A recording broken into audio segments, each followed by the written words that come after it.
Before this night, this country had played at the World Cup 48 years and won nothing. Not one match.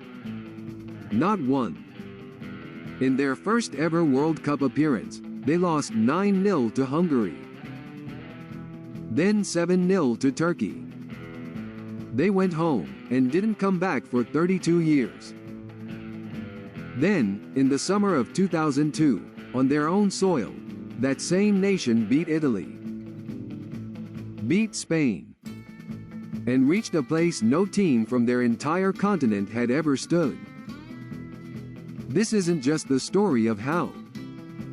It's the story of why almost nobody believed it could happen, and what it cost to make it real. Chapter 1.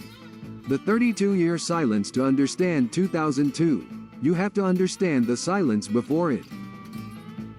South Korea's football story didn't begin with talent. It began with absence. After that brutal 1954 debut, 2 matches, 16 goals conceded, South Korea simply vanished from the World Cup stage. For 3 decades, while the rest of the world built footballing dynasties, Korean football stayed home. The return finally came in 1986. Then 1990. Then 1994. Then 1998. 4 consecutive tournaments, 4 first-round exits. Always present. Never advancing. Asia's most reliable participant, and most reliable disappointment. Which is what made the announcement so strange. In 2002, South Korea wouldn't just compete in the World Cup. For the first time in history, it would co-host one, alongside its fiercest historical rival, Japan. And the pressure that came with that honor was enormous. To host the World Cup and be humiliated on home soil was unthinkable. Chapter 2. The outsider they brought in. So the Korea Football Association made a decision that, at the time, many citizens hated.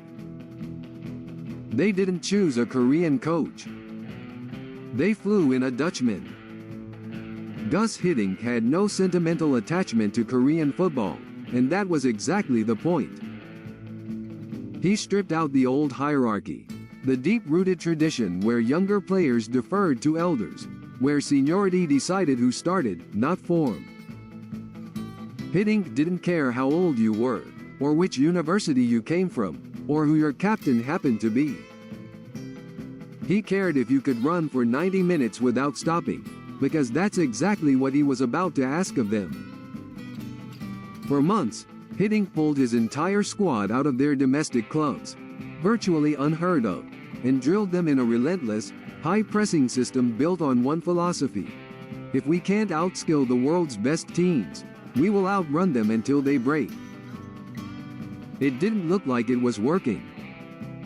In the lead up to the tournament, Korea lost to France 5-0. The Korean press tore Hiddink apart. They called him clueless. Some demanded he be fired before the tournament even began. He ignored every one of them. Chapter 3. The opening miracle, Poland and the USA. June 4, 2002. Busan.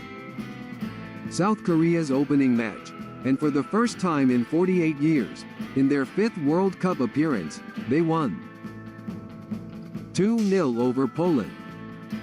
A first World Cup victory in the nation's history, delivered in front of a delirious home crowd that had waited generations for this exact moment.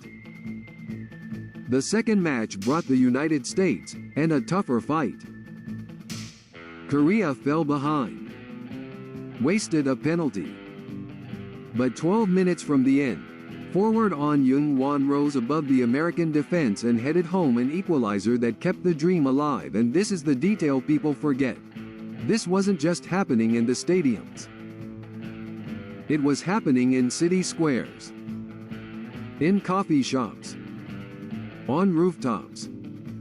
An entire nation, dressed in red, watching together, a phenomenon that would earn its own name, the Red Devils.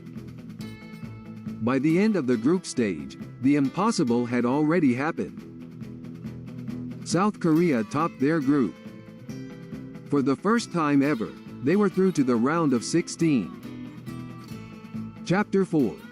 The night that changed everything, and now we arrive at the match that nobody in Italy has ever forgiven. The round of 16. South Korea against Italy, a team stacked with legends. Maldini, Buffon, Del Piero, Vieri, Totti. Italy took the lead.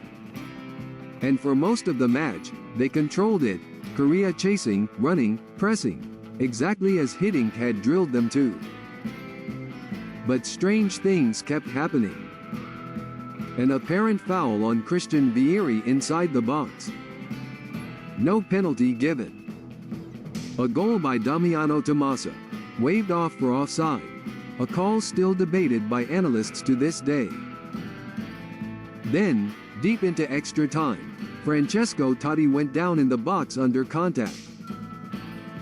The referee, an Ecuadorian official named Byron Moreno, ruled it a dive. Second yellow card. Totti was sent off. Italy, down to 10 men. Minutes later, An Jung-won rose for a header that sent the ball past Gianluigi Buffon. Golden goal. South Korea, 2, Italy, 1. The unthinkable had happened. The hosts had eliminated one of football's great powers. The reaction in Italy was explosive. Newspapers accused Moreno of bias. Years later, that same referee was arrested at a U.S. airport, caught smuggling heroin. The scandal cemented his name in football history for entirely the wrong reasons, and the conspiracy theories around that match in Daejeon have never fully gone away. But in Korea, none of that mattered. They were in the quarterfinals. A continent that had never gone this far, kept going. Chapter 5. Spain, Germany, and the limits of the miracle the quarterfinal brought Spain. And once again, controversy followed the host nation. 2 Spanish goals were disallowed by the match officials, decisions that, decades later, are still cited as among the most contentious in World Cup history. The match went to penalties. South Korea won the shootout. For the first time, an Asian nation stood in a World Cup semifinal. Gus Hiddink, the outsider Korean fans had wanted fired before the tournament even started, was now being called a national hero. He would later be granted honorary South Korean citizenship. The semifinal against Germany was different. No controversy. No golden goal heroics. Just a single goal, scored by Michael Ballack, that ended the run, 1-0. A third-place match against Turkey followed, and Korea fell short there too, 3-2. The miracle ended in 4th place, still, to this day, the best finish by any Asian nation in World Cup history. When the team came home, they weren't greeted as a team that fell short of the final. They were greeted as the team that rewrote what their country believed was possible. More than 2 decades later, that summer is still the measuring stick for every Korean squad that follows. Not because of the trophy they didn't win, but because of the ceiling they proved didn't exist. 48 years of silence. 6 matches that changed everything. And one question that's followed Korean football ever since. If it happened once, on a night nobody believed in, why not again?